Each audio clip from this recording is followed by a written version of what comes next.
welcome to another edition of the Upper Bowl Perspective, a Utah Jazz podcast giving you an Upper Bowl point of view with courtside quality. Back, as always, with my co-hosts Kyler and Landon. And as you may have noticed, we took a couple weeks off. We were on vacation. We were enjoying our summers. And honestly, there wasn't a whole lot to talk about. So we apologize in advance for not doing an entire pod on Paris Bass, who's going to be sitting on the end of our bench. But we are excited to come back this week with more good content as there has been some developments with the Jazz over the last couple of weeks. In the first segment today, we're going to be going over some general Jazz news. We're going to be talking about the Jazz's TV schedule was just dropped, so talking a little bit more about that. We'll also be talking a little bit more about how it has been reported that the Arctos Sports Partners have bought a minority stake in the Utah Jazz. So talk about the implications there and round out the segment with talking about an experience that I had where I got to talk to Ryan Smith undisturbed for about 40 seconds. And Landon and Kyler have not heard how that conversation went. That happened like 2 weeks ago, so we'll tell you that whole story. And in the second segment, we're going to be doing some Utah Jazz Superlatives where we ask each other questions on the upcoming season.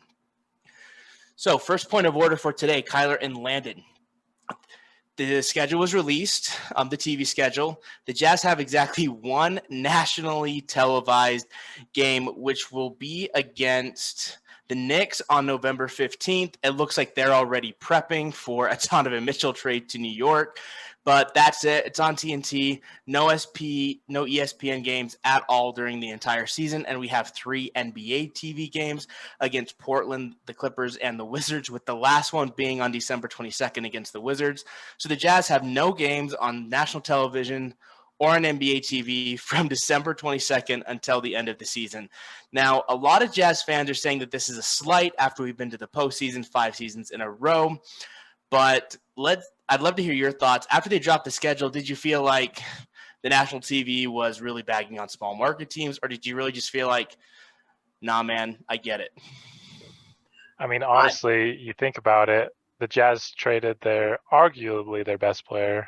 You can argue Rudy Gay versus Donovan Mitchell all you want. And like the 3 best assets in that trade are all things that aren't going to be coming to the Jazz for years to come. And so when you see that and you combine it with the small market, you kind of get a feeling that they're the tanking teams, right? Because the other teams that aren't getting those games are teams like the Magic and the Thunder. They also don't have any games on ESPN this year. And so they think that we're going to be in that vein, which I guess makes sense. And to even further illustrate that point, like you said, that game is against New York. So it kind of looks like maybe the NBA's thinking that might be a Donovan revenge game kind of scenario would be my guess. If I'm going to be honest, I think this is more an act of mercy than anything. I don't think the Jazz are going to play very good basketball this year. I'm glad we don't have to expose that to the national market. Pair along with that, we have those uniforms still. I don't want to damage anybody's eyes around the country having to watch those yellow uniforms. So in a way, I'm grateful for it. As far as the Knicks things go, it's a smart move, I think. I think regardless if Donovan Mitchell gets traded or not, there's going to be a lot of intrigue around that game, see how the Knicks fans react to him, see what Donovan Mitchell's mindset is at that time. Like, who knows, maybe he gets more disgruntled and, those rumors pick up again around that time. So I think regardless, that'll be an interesting game to watch outside of basketball, because that's going to be a terrible basketball game to watch. The only way that November 15th game against the Knicks is not going to be interesting is if for some reason between now and that game, Donovan Mitchell gets traded to another team that is not the Knicks, and then it loses some intrigue. But other than that, it's going to be a fun game because there's still going to be rumors, Donovan, and maybe the Donovan revenge game. So it's definitely going to be interesting no matter what, unless Donovan does get traded to the Heat or something like that. But honestly, I was kind of hoping that the national TV, instead of going for the maybe somewhat riskier Donovan Mitchell New York game, I was kind of hoping there would be a nationally televised Rudy Gobert Timberwolves against the Jazz game. I mean, for me as a Jazz fan, I'm almost more looking forward to that because the Timberwolves are likely going to be an up-and-coming team this year. I would not be surprised if they win 50 games in the regular season, despite a lot of questions about how they're going to look in the postseason. But do you think that if you were one of those national TV executives, would you have chosen the Jazz Timberwolves game, or would you have done what they did with the Jazz Knicks game? As a Jazz fan, I think that's going to be a fun game to watch. I'm certainly excited to see it. I'm excited to see what it's like to be on the receiving end of like a Rudy Gobert defense. See how frustrating that is. But like from the national perspective, I get why they wouldn't do that. I mean, as good as Rudy Gobert is, I think he's a fantastic player. He does play for another small market and is certainly not the most marketable star in the NBA. So I don't hate it. Yeah, I mean, just along the lines of what Landon said, I have the same thing. Like from a Jazz fan perspective, absolutely, I would have done this. But from a TV's perspective, Rudy Gobert is not the type of basketball player that sells tickets and makes people want to sit down in front of their TVs at 8 o'clock to watch Rudy Gobert play. Like elite defense, he prevents those exciting plays from happening rather than making them himself. So just in terms of just like marketability and television, it's not as exciting or appealing to whoever's making these national TV schedules. One other thing that was kind of indicative is that there were only 5 other teams in the entire league that got only one nationally televised game, and Kyler mentioned some of those a few minutes ago. But in addition to the Jazz, the Spurs, the Thunder, the Pistons, the Magic, and the Kings all have only one nationally televised game, which if you think how the national media is potentially portraying the Jazz this coming season, I mean, those are bottom of the barrel teams that we expect most of them to be in that 12 to 15 spot in their respective conferences by the end of the season in the regular season standings. So it seems like the national media and who's ever making these national TV broadcast schedules, it seems like they're kind of like, they're also expecting the full rebuild or at least somewhat of a rebuild because the Jazz, especially if they trade Donovan Mitchell, are not like significantly better than any of those teams. And even with Donovan Mitchell, are we sure that the Jazz are better than the Pistons with a better Cade Cunningham and Jaden Ivey and all of those players? Are we sure that the Jazz, even with Donovan Mitchell, is better than a Kings roster that, despite having a lot of challenges, still has De'Aaron Fox and Domantas Sabonis? I mean, I think these are fair questions to ask. Do you think that the Jazz, as presently constituted with Donovan Mitchell on the roster, that they're still in that vein of players of those 5 teams I just mentioned? Or do you think they're a little bit better or worse? Watchability, definitely they're in that 5. Like, I mean, I've professed my undying love now for the Detroit Pistons a couple of times, both on watchability and everything. I would take Detroit over Utah, particularly, I know this doesn't really factor into TV, but like those jerseys, like Landon said, I know Landon and I have joked that we want to go to a home game where they're wearing this highlighter yellow and wear sunglasses in the stadium to kind of protest the highlighter yellow uniforms, But We're gonna start a movement.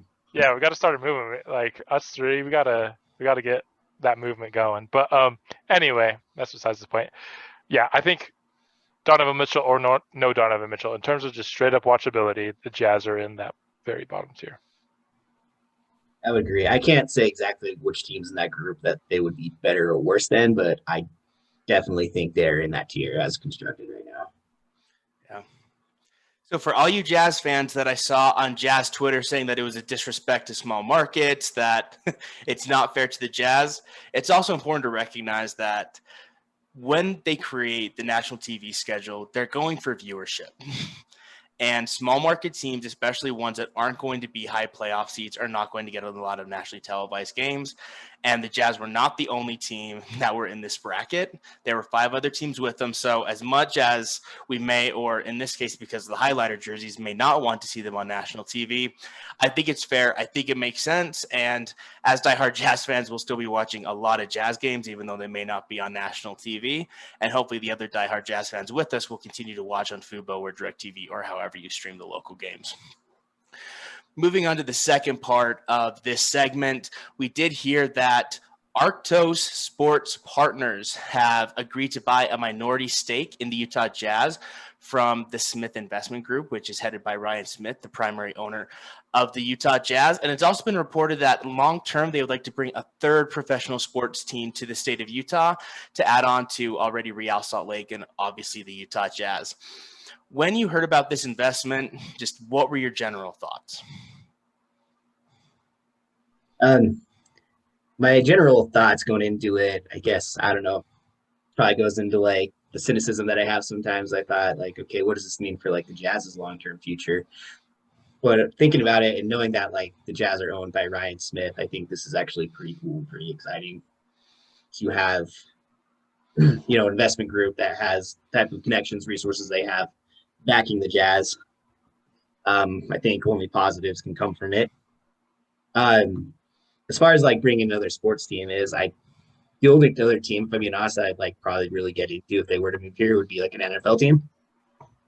But I think more likely than not, it would be like an MLB or an NHL team that would come in, which would be cool. I'd watch, I guess, but definitely doesn't get me as excited as like an NFL team or something. So that's cool, but I'm not like super stoked about that. Yeah, I mean, as you could tell, my NFL fandom is already well cemented. I'm wearing an Eagles hat to a Jazz podcast, but I agree that like my major takeaway is the excitement of just somebody that's going to push towards a third professional team. I think that's just good for Utah. Ryan Smith has stated several times that he's trying to make Utah a bigger market, and just more professional sports teams is just going to help in that cause. I do think it ultimately would be an MLB team. We have the Bees, who are an affiliate with the Los Angeles Angels right now, but so we have the minor leagues. So I think just the most likely would be the MLB team, but like Landon said, at least in terms of excitement, NFL would be my preference. But there's a certain, how do I say this politically correct? There's a culture in Utah that might be resistant to sports that are played solely on Sundays. So just to keep that in mind as well. Yeah. I think for an NFL team to be successful in Utah, they would have to sign some sort of contract where they only play like Monday and Thursday night games for the remainder of the season to make sure we had sufficient viewership in the state of Utah. But I don't know if Monday works either. You might have to do like a Tuesday. Hey, you can go for FHE, bro. Like, what are you talking about? Yeah. FHE's like perfect family football activity. games Just get are season tickets. great Just saying. FHE. Yeah. If they brought an NFL team to the state of Utah, I think that would be a perfect family activity. Just go to the games, become diehard, whatever. The Jazz, insert terrible, non-state appropriate name for whatever their mascot would be. But it would definitely be cool to see the Jazz get another sports team. I'm not a huge baseball fan. If we got a hockey team, I would be excited. I really enjoy watching hockey. But either way, just bringing more sports to Utah, making it a bigger market is really exciting because if you just look at the state demographic in general, a lot of the fastest growing communities in the entire nation are found in Utah. We're getting a lot of transplants from California, from the Pacific Northwest, from back east because our housing prices compared to our outdoors and the types of venues that we have is actually a pretty good deal for a lot of people. So I think as the Jazz as the state of Utah continues to grow in population, that it may be nice for an investment group like Arctos to come in, buy a minority stake now to prepare for when it's actually going to be more viable here in the next, 10, 15, 20 more years or so. But I think we'll definitely see at least one more major sports team come to Utah within the next 20 years. It'll just depend on where and which franchise will want to come. One more thing I have to say about this is one thing I've loved about Ryan Smith since he's come and taken control over the Jazz from the Larry H. Miller family is he's done really, really good at bringing in smart people to help grow the franchise. I think he knows that while he's a good owner, he was an amazing businessman at Qualtrics, that he's bringing in really smart people to help him run the Jazz. He did that when he brought in Danny Ainge. He did that when he hired Will Hardy. I think he did that when he brought in Dwayne Wade. And now bringing in a professional group like Arctos, which owns minority stakes in over 20 professional sports organizations in the U.S. and in Europe, including minority stakes in the Warriors, the Kings, and the 76ers. This is obviously a very smart group who has, now that they're a stakeholder in the Utah Jazz, are going to want to see the organization succeed. So I would imagine that just intel, resources, advice, etc., will be very beneficial to the Jazz as we try to go from being a team that goes hot and cold in terms of being a pretty solid team and being just trash, that maybe we can actually build a stronger team for Jazz in the long run. And bringing in smart people to help you with that is always great. So I'm excited to see what'll happen with this relationship going forward. I don't think anything will change in the short term, but long term, it could be significant both for the Jazz and for the state of Utah sports in general. And now, final part of this segment is a story that Landon and Kyler have not heard yet. And holding out far too long. I've been holding out because I want to get their genuine live reactions to this story, and I promise that there is something interesting that I learned from me meeting Ryan Smith. So the story goes that I love going to concerts. I love seeing live music. And I had gotten tickets with a few friends to go see the Imagine Dragons Macklemore concert that was taking place at Rice-Eccles Stadium on the campus of Utah, or of the University of Utah. So I got tickets in the pit. So I'm maybe 10, 15, 20 feet from the stage most of the concert. And about halfway through, I just feel a tap on my shoulder. And I turn around, and it's Ryan Smith and it's Jordan Clarkson and like this 2-man conga line trying to make their way to the front of the stadium. So I look at it and like I'm completely taken back for a second, and I just go, I mean, like this was a big fanboy moment for me. So I just say, Jordan, I love you. And he looks at me and he's like, yeah, it's like he's like hanging out. He's like excited because I recognize him and all that other stuff. And they go and they start partying literally 10 feet away from me. And they're there for about 20 minutes, and everyone is swarming Jordan. And nobody seems to know who Ryan Smith is. So I was actually wearing a Jazz hat. It was actually this hat that I'm wearing, but I was wearing it backwards for better visibility at the concert. And so I'm partying, and I've got Ryan Smith like maybe 5-6 feet away at this point, and he's kind of doing, that kind of older guy dance move, kind of like this. And so, but he's not getting any attention. So I just turn my hat around and I point at it because he was kind of looking over my direction, and I just like smile and nodded at him as kind of saying like, yeah, I know who you are. Like the fact that Jordan Clarkson here is super, super cool, but I wanted to like just acknowledge that I know who you are and I'm a Jazz fan. Like, thanks for what you do kind of thing. And so he sees that and he walks right over to me and he's like, oh, the concert's pretty good, right? And I'm like, yeah, it's really good. And I figured this was my moment. We have talked so much about the damn rebrand and the highlighter yellow jerseys that I figured this is my moment. So I turned to Ryan Smith and I said, what was up with that rebrand? He points to Jordan Clarkson and says, hey, it looks pretty good on him. I said, it doesn't look good on anybody. And then he looks at me and he gets a really serious look in his eye. And here's what he said. I wrote it down so I wouldn't forget. I wrote it down right after the concert. He says, the Jazz are going to be trendsetters. While everyone else is shooting Polaroid, we're shooting digital. And a lot more jerseys are going to look like this in the future than what they currently look like on most NBA teams. And I mean, like, I didn't want to be a jerk or anything to him. So I was just like, well, I guess we'll just have to see what happens. And I kind of nodded at him and we went our separate ways and, just kind of did that. So I didn't talk to Jordan Clarkson, but I did talk to Ryan Smith, and I did my duty as a Jazz fan to ask him about the rebrand. And I thought that his answer was super, super interesting. Because apparently he thinks that what the Jazz are doing in terms of their color scheme and just kind of the way we're moving in terms of our branding is very forward thinking, where I thought it was somewhat of the opposite, where it was more of a throwback to the basics or something that looked more European.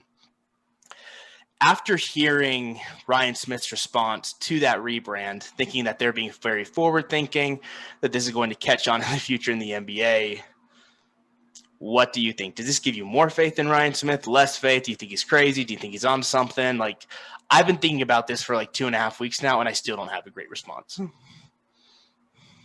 terms of faith, that doesn't impact my faith in him. I still believe he has terrible taste, but I mean, you've seen a little bit of what he's said come true in terms of trend setting, because the Jazz are kind of the first to rebrand, but then the Cavaliers have been knocked for having a very simplistic rebrand as well. And then the Golden State Warriors had an alternate jersey come out that also got knocked for being very simplistic. And so we've seen that basically every new jersey that's come out this year has basically been knocked for being simplistic. And the Jazz were the first to actually come out with theirs. They probably were all kind of talking to Nike at the same time. And so they were all kind of in lockstep with each other, but the Jazz were just the first to actually announce theirs. So simplistic, I don't mind simplistic. Like when I go into NBA 2K and I'm designing my jersey for my, expansion team that I'm doing when I'm feeling adventurous, like I tend to lean more simplistic jerseys.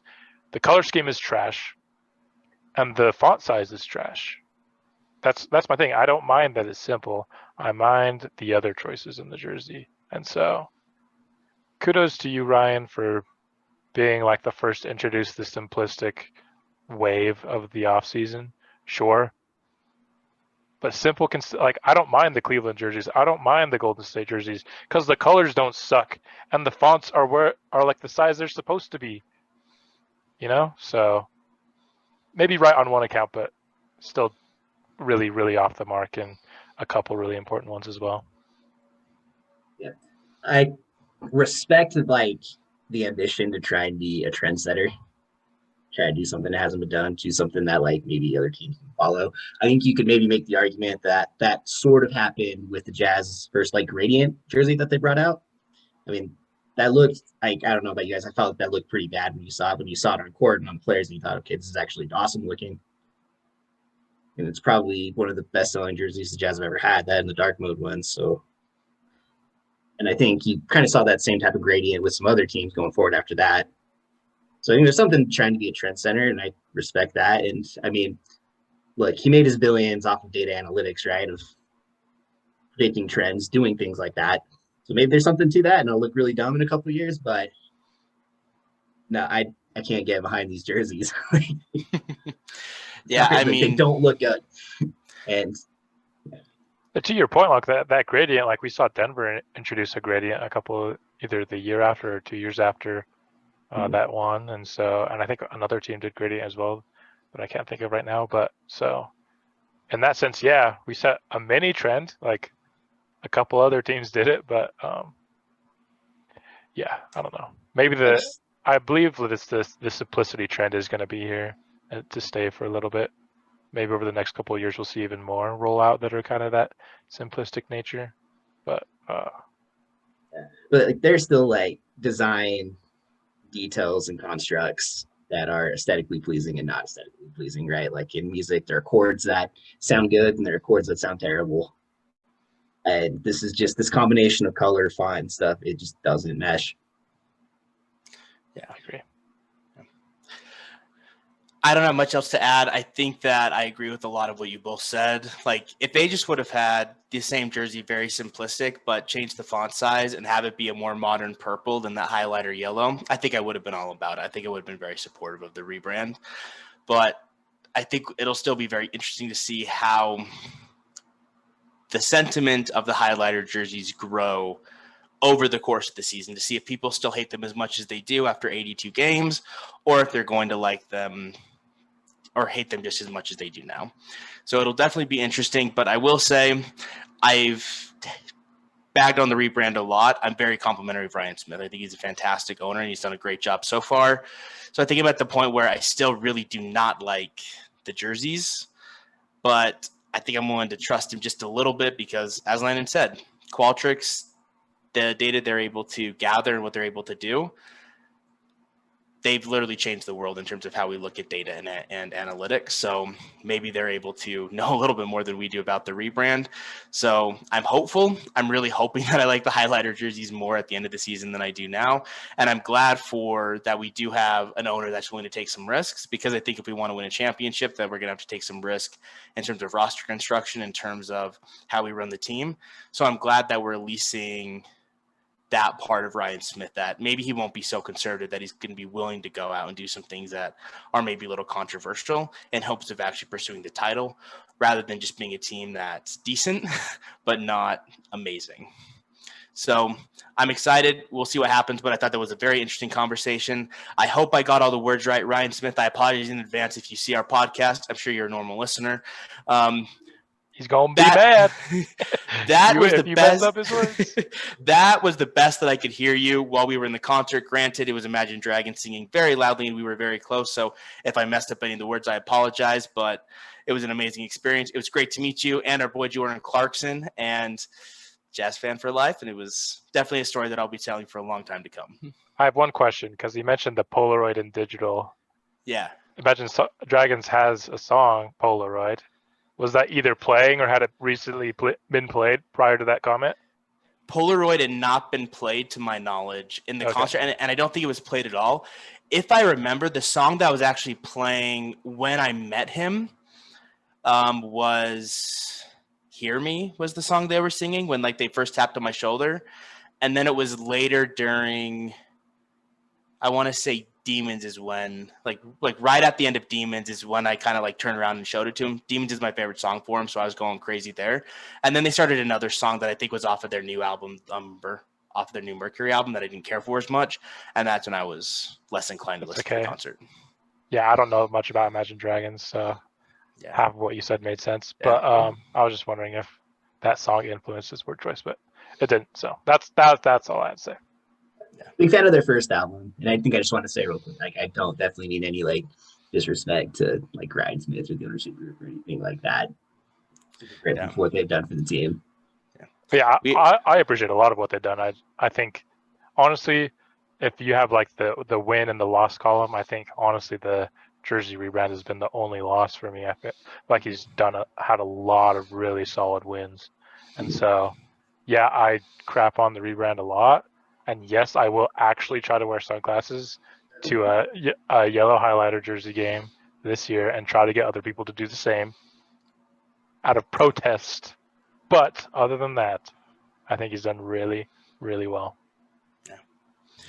I agree. Ryan Smith, we love you. Thanks for all you're doing for the Jazz. We're excited to see what happens with the rebrand over the next little bit. This will wrap it up for segment 1. We'll be back in just a moment with segment 2, where we're going to be going over some season superlatives for the Utah Jazz. We've prepared a few each, so that should be a fun segment where we get into some of the nitty-gritty of the Jazz roster, along with getting into some fun out there, crazy hypothetical questions that we don't know what we're going to hear from the other two yet. So we'll see you in just a minute for part 2. Thanks, y'all. Peace. Right.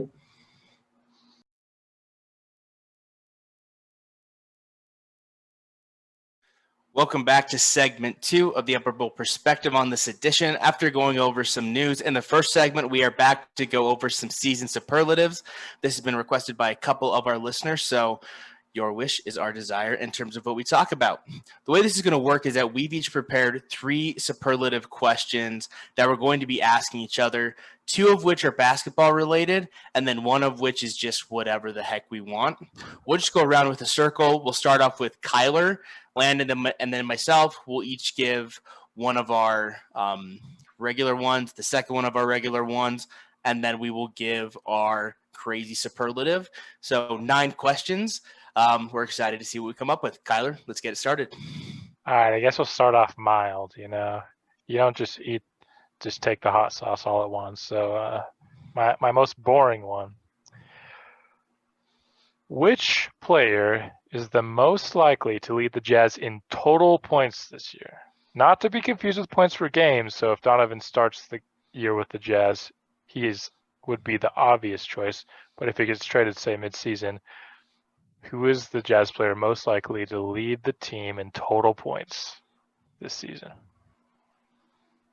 Well, I mean, assuming Bojan Bogdanovic doesn't get traded, it's going to be Bogey. He's the most consistent scorer. He's probably going to be our number 1 option if Donovan leaves and he stays. He's fairly versatile scorer. I think we're going to look at him a lot. I would say Clarkson, but I think Clarkson's still going to come off the bench and get kind of. So I'm going to go with Bogdanovic. See, I would actually say Clarkson, and here's my thought process behind it.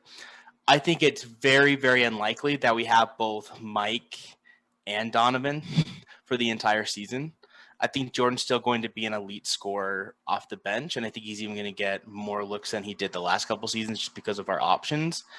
And I think that once we trade Donovan or once we trade Mike, I think there's a very good chance that he gets moved into the starting lineup, or if not, he's at least in closing lineups and he's playing closer to 26, 28 minutes a night. So I think for that reason, just because Jordan Clarkson, I think, is the most naturally gifted scorer on the Jazz, and he's going to get more attempts than he did last year, I think that Clarkson actually has a better shot. Plus, with Bogey getting a little bit older, I have a hard time believing that he's going to play all 82 games. I still think he'll be pretty healthy, but I just think as he gets older, there's going to be a lot of games that he doesn't play, and I think Clarkson's going to be a little more available maybe than Bogey is. But I had Bogey as my number 2 option. I have an argument against Bogey, and it's not games played. I just think Bogey's not staying on a Utah Jazz team that doesn't have Donovan Mitchell. So I think if Donovan Mitchell ends up staying, it's him. And if Donovan Mitchell leaves, so does Bogey. So I just think I think in either scenario, I think Bogey's gonna be like the second. It will come up short of first place. I do think it's Jordan Clarkson. I mean, he was at the concert with Ryan Smith, so they're tight, But he's also just kind of the guy Sticking that throughout around. the offseason. Yeah, he's been the guy that unveiled the rebrand. He's also been the guy who's been reaching out to other Jazz players and welcoming them and stuff like that. He's been by far, at least with his social media presence, been the most pro Jazz, and so that makes me think that he's kind of somewhere to that, just owner's preference. Maybe Ryan Smith is nah, I'm gonna keep Jordan. I'm not gonna get something in a trade package that equates to what I think I have in Jordan, and so I think he's the veteran that's most likely to stay on the Jazz, and I think, like J. Bobby said, he's not really been too injury prone, so I think he has a good chance to play a high number of games, especially if he desires to keep that sixth man role.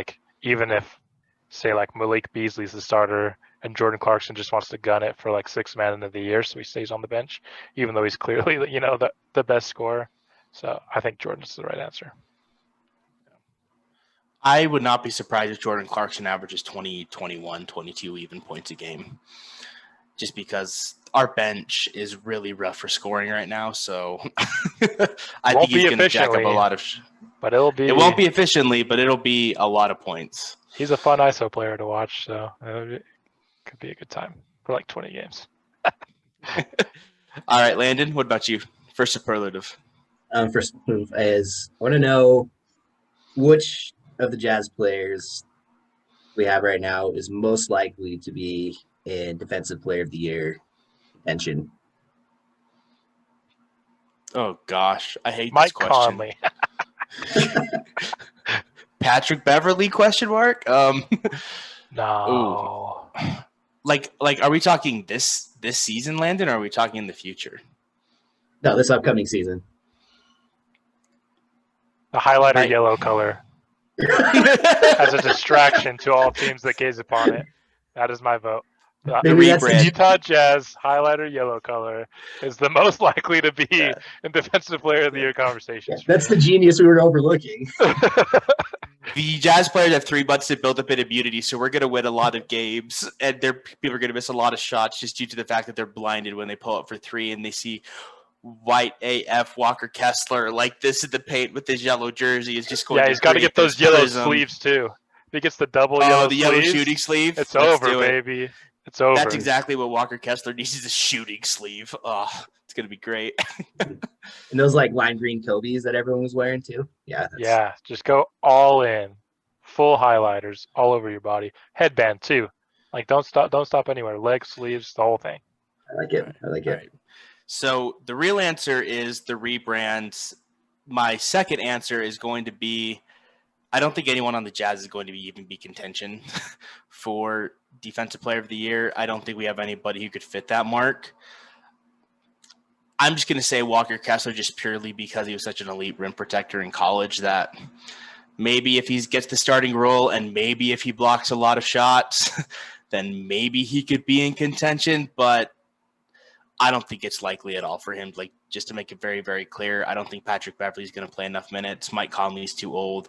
Jared Vanderbilt doesn't have a well-rounded enough game. So I don't think there's anybody on the Jazz who's going to be in contention. But Walker Kessler, in a perfect world, he's Rookie of the Year status as a rim protector, averaging, once again, 4.5 blocks a game like he did in college. Then the slightest maybe.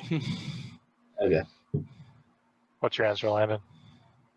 I would probably go with Patrick Beverly, and here's why. I think he's probably the best on-ball defender that Jazz have had in a long time. But with that, I think he's probably going to play with some spitefulness and some pettiness. I think he's probably got some frustration.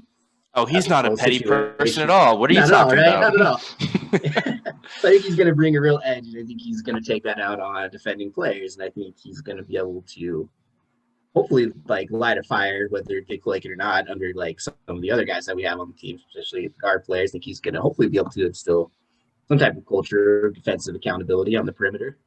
So I think he can have the potential to have a fairly significant defensive impact. Obviously, saying he's going to be a Defensive Player of the Year finalist is a stretch, especially where he's at in his career. But I'm interested to see if he stays on the team, what like his defensive impact could look like.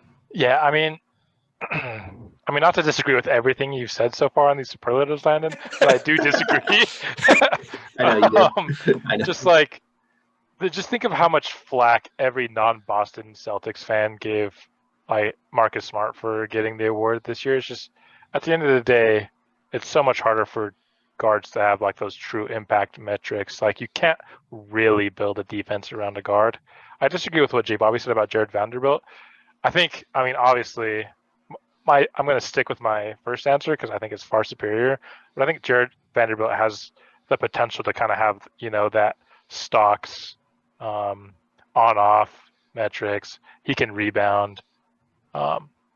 Again, I do not think he's even close to a Defensive Player of the Year candidate, but he's kind of, I think, the player that's in the mold of like, maybe he can have, not exactly, he's definitely not this player, but like the argument for Bam Adebayo, right? The guy that can defend all over the floor and have an impact against guards, forwards, even some bigs.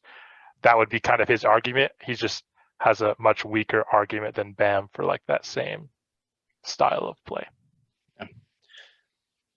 I had Jared Vanderbilt as my number 2 for a lot of the same reasons. My just thought was to be Defensive Player of the Year, you kind of have to have at least some sort of elite defensive skill.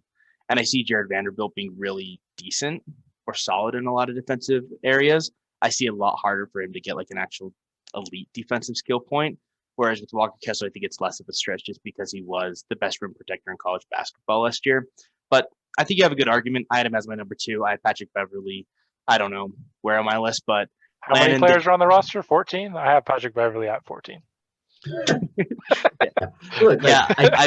I think the day that a 6-foot guard who has the mental fortitude to lose his mind after the Timberwolves won a play-in game, when that becomes Defensive Player of the Year, Landon, I'll take you to Rodizio or something. Look, I'm not talking about like his like mental aptitude. I'm just saying I'm like, what other player do we have that you could maybe like stick on the other team's best player and have even the least bit of confidence that he could do something to slow him down or get under his skin? Like, we have one guy you can do that. In my opinion, that's Patrick Beverly. So here's my question for Kyler, kind of based off of this. What do you think is more disgusting? The highlighter yellow in the rebrand or Jazz fans creating a Patrick Beverly for DPOY campaign? Oh, all right. I'd probably move to Detroit and become a Pistons fan. Because it would probably all those posters would be in the Jazz colors too, probably, which would make it even worse. But just because one is hypothetical and one is real, I'm going to go the highlighter yellow. All right. Well, good question. Good question. All right. So here's my first basketball-related one. Which member of the Jazz is most likely to be out of the NBA in 2 years? Out of the NBA? Not even on our roster. Or any roster. So we're talking about the 14. We're not talking about two ways. We're talking about on the people currently under contract. Well, two ways a contract, but I get what you're saying. Yeah. Jared Butler. Interesting.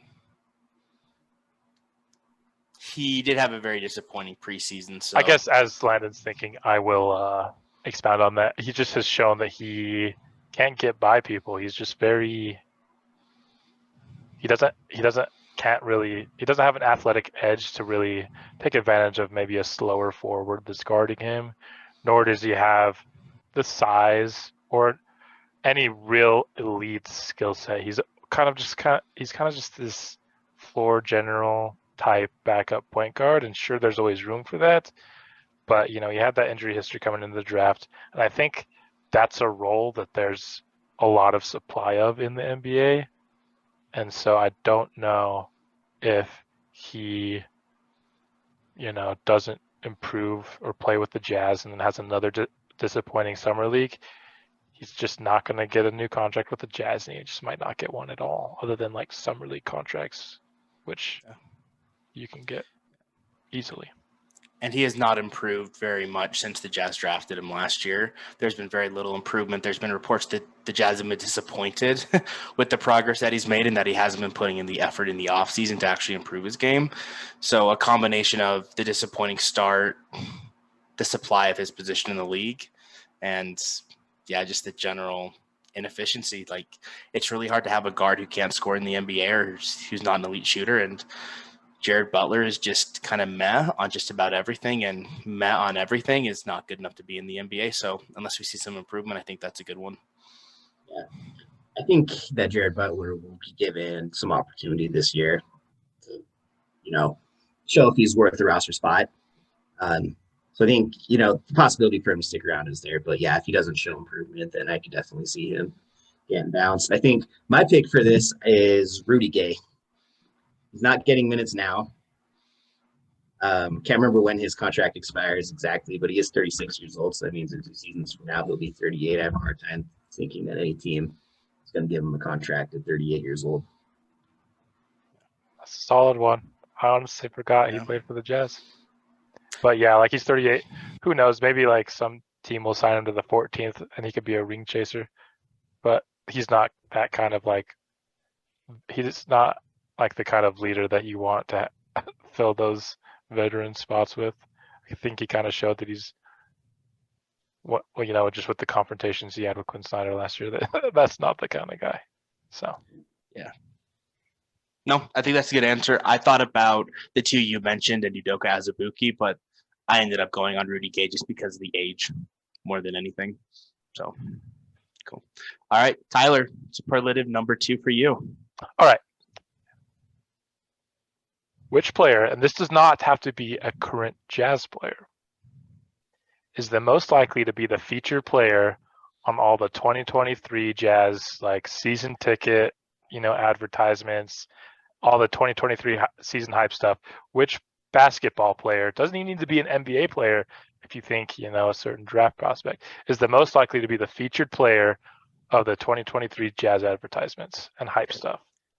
I can answer this first because I had this as my second basketball superlative. So Kyler, you and me were on the same page.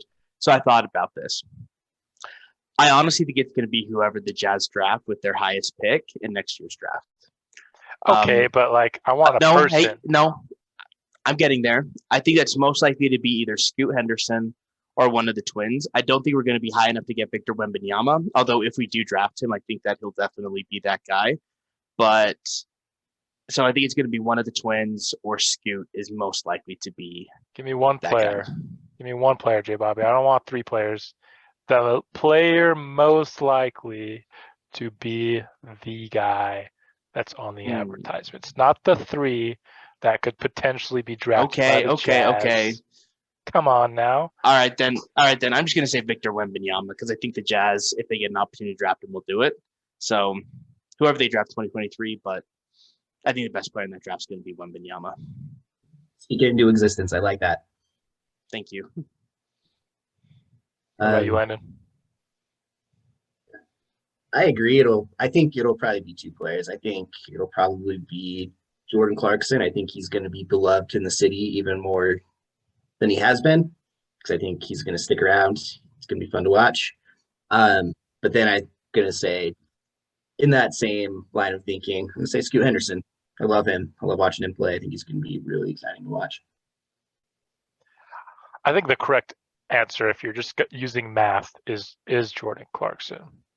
However, I'm going to say Ausar Thompson is the pick. Why do I say that? Because the highest probability you can have at a first overall pick is 14%. So the highest possible percentage we can have of Victor Wembanyama being the pick would be 14. I think the Jazz, I like Scoot Henderson, like Landon said. I think Danny Ainge is going to prefer the wing, and thus I think the Jazz might even take a guy like Ausar Thompson at 2, at 3 if he's available at 4. So all of a sudden, I think there are multiple spots in the draft that the Jazz would actually take Ausar Thompson. So all of a sudden, that probability increases from 14 to a larger number. And so I'm going to go Ausar Thompson. I love watching him play basketball. If you just have 20 minutes, go watch both of them. It's a men and Ausar Thompson. They play they're so overtime good. elite. They're basically guys who have the potential to be point guards. They're not quite there yet, but they definitely kind of have, the athleticism and the agility to eventually get there. They just kind of need the handling, and Asar is a really good passer. Or is it a man? I honestly don't know. Watch them both. Figure out which one you like the best. But yeah, Asar Thompson for me. All of them are great. Landon? So my next question is, who on the Jazz do you think is going to have the best dunk of the season? The best single dunk. I don't think the Donovan trade's going to happen before the start of the season. I think it's more likely to be sometime between the start of the season and the deadline. So I think we'll get one or two awesome Spida dunks before, he's likely to be traded to the Knicks. So I would say Spida. That's a solid take. What if he's not on the roster? You're really pointing out how unathletic we are. Wow. You just keep on trying to give us more things to think about. I think Jared Vanderbilt's really athletic and he plays a lot around the rim. He had some really impressive dunks last year, like not as many as somebody like Mitchell did, but I think he's going to get even more opportunity. And just between his length, his jumping ability, and just where he's positioned all the time, I think there's a high probability that we'll see some amazing putback dunk when he goes up for like an offensive rebound and just like takes it home. So I would say that he's got a good shot. I think even if Donovan is on the roster to start the year, he might not get it because there's been nothing reporting from him that he will be this way, but he might be in more like injury prevention mode, just kind of making sure he's right for the trade that's might be imminent by the time the season starts. But he's not a very good dunker in of like the actual flashiness of the dunk itself, but I think there could be like this really sick play from Jordan Clarkson where he just crosses a dude out his mind and has just like this contact dunk. It's not going to be, a windmill or anything cocked back. He's not that athletic, but just in terms of the best dunk. It's more of like a technical dunk than a powerhouse dunk. A play, like the play itself, right? Where it's preceded by like this sick crossover move, a spin, and then an and one dunk. I could see like a really hyped up play from Jordan Clarkson. I know we saw one of those last season. Yeah, that's what I was thinking of. Awesome. Like he can show up and get like a really like, wow, that's a sick dunk. He's done it before, and if his role is going to be larger with us, maybe he could do it again. Especially if he's like the center point of the team. He's always kind of been a hype guy, trying to bring up the energy, and that would certainly accomplish that goal. So, yeah, those are solid. I think I'm going to go with Azubuike. I'm assuming he's going to play a bunch of backup center minutes. He's a good physical player, decent vert. I see him catching some logs, finishing over some guys. You can also see him, if he can get the ball deep enough in the paint to just completely overpower and just shove some dude out of his way, Shaq style. So yeah, in terms of just like absolutely ending someone's career, that's probably the best potential. All right. So here's my question I'm coming up with on the fly, so forgive me if it's not the best, but the last two seasons, at least off of memory, the people on the Jazz who've had the most technical fouls have been Rudy Gobert and probably Quinn Snyder. Or at least those are the ones I remember most vividly in my mind from watching Jazz games. Who do you think this year is likely to lead the team in technical fouls? And as a caveat, I'm going to say it can't be Patrick Beverly. Okay, dang it. Good. I wasn't going to pick him anyway because in my mind, I'm hoping he doesn't play for us. Malik Beasley, he's not like known as that kind of player, but like no one on the Jazz is. And so I could kind of see him maybe like getting into someone's face and getting a technical or two. I think we'll be in the lower portion of the league in technical fouls though. Unless like Walker Kessler turns out to be a bigger bully than I would anticipate, but I don't believe that to be the case. I had one of my coworkers describe Walker Kessler as he looks like Grayson Allen has a 7-foot younger brother. And the fact that somebody compared Walker Kessler to Grayson Allen just made me automatically associate him with being kind of a dick. So What I heard about Walker Kessler is he looks like one of those Slytherin people that follows Draco Malfoy around in Harry Potter. That's actually really true. I love that. I think he's pretty into Harry Potter too, if I remember his interviews. Yeah, Dude. he is. I think Good Walker comp. Kessler just became my favorite player on the Jazz. I think he's going to be a fan favorite. Sure. It looks like, Landon, you froze. If you want to start that again. Yeah, just start your answer over. Yeah, can you hear me now? You good? Yep. Yeah. Okay. I'm going to say it's going to be a tie between Will Hardy and Fontecchio. Simone Fontecchio. Simone. Yeah. I don't know. I just think that European players have a bit of a reputation of being kind of whiny, trying to, work with the refs. I can see him kind of, getting a little upset, being like that, complaining about a foul call or whatever, getting some tease. Will Hardy, I think there's probably going to be a lot of frustration going into the season, and I could see that bowling over into games and at the refs. So I could see him getting some tease as well. Yeah, I mean, he's a young guy. He's got a lot of energy in him. He might, throw a lot of that at the rest. It's certainly a possibility. It'll be interesting to see, but I do agree with Kyler's assessment that I don't think the Jazz are going to be leading the league in technical fouls by any stretch unless we start like Patrick Beverly, which I don't think is going to happen. All right. Fun question. So these are just random questions we came up with. They're loosely related to the Utah Jazz, but not necessarily basketball related. So Kyler, Landon, I'm super excited to see what you guys came up with. So Kyler, what do you got for us? I want to be honest, I kind of forgot what I had coming into the podcast, so I'm going to think of one in the next 5 seconds, and I'm going to stall while I'm doing it. So, okay, my question is,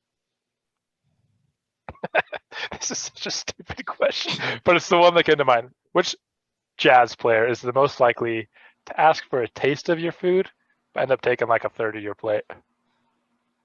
What the heck?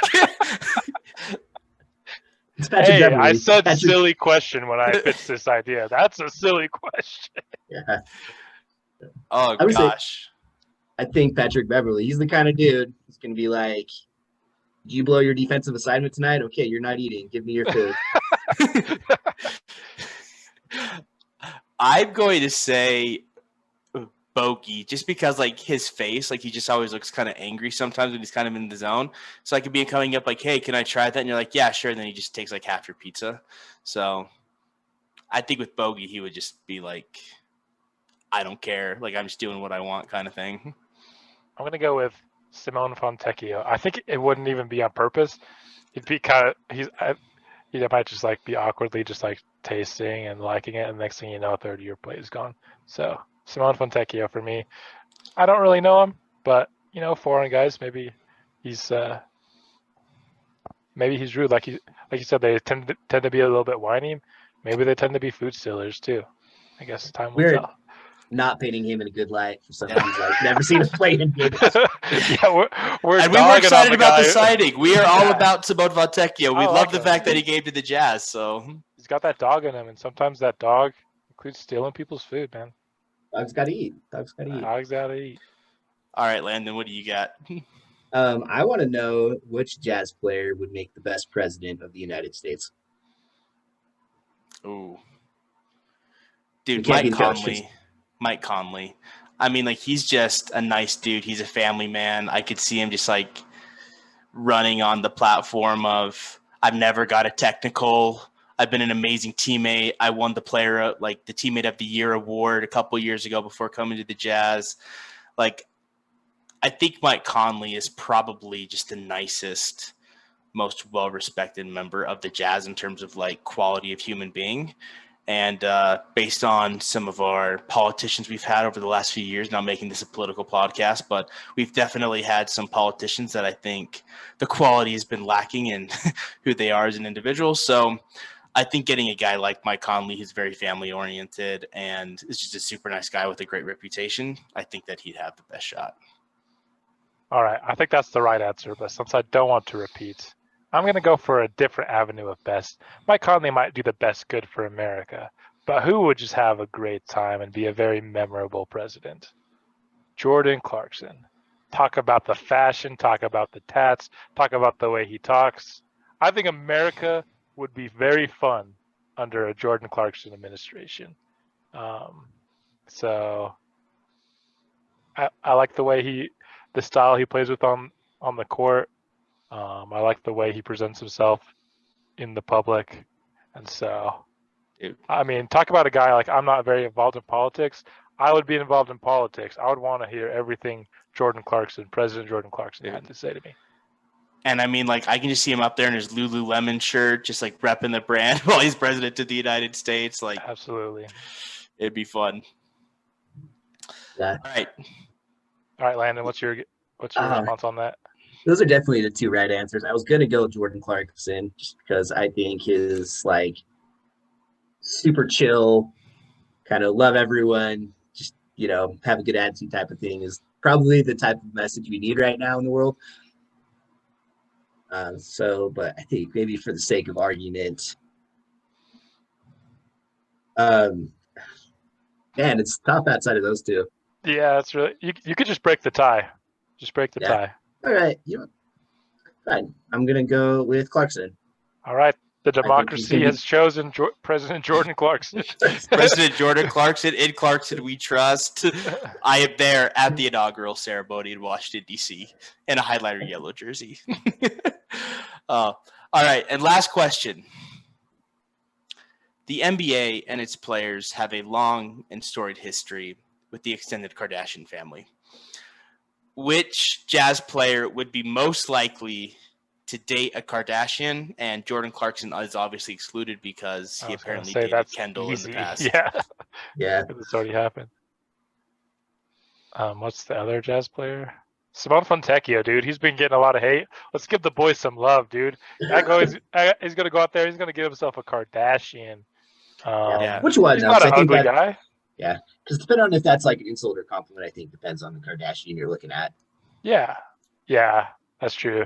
You don't want to be like a Tristan and what's her face? Is it Tristan Thompson and Chloe?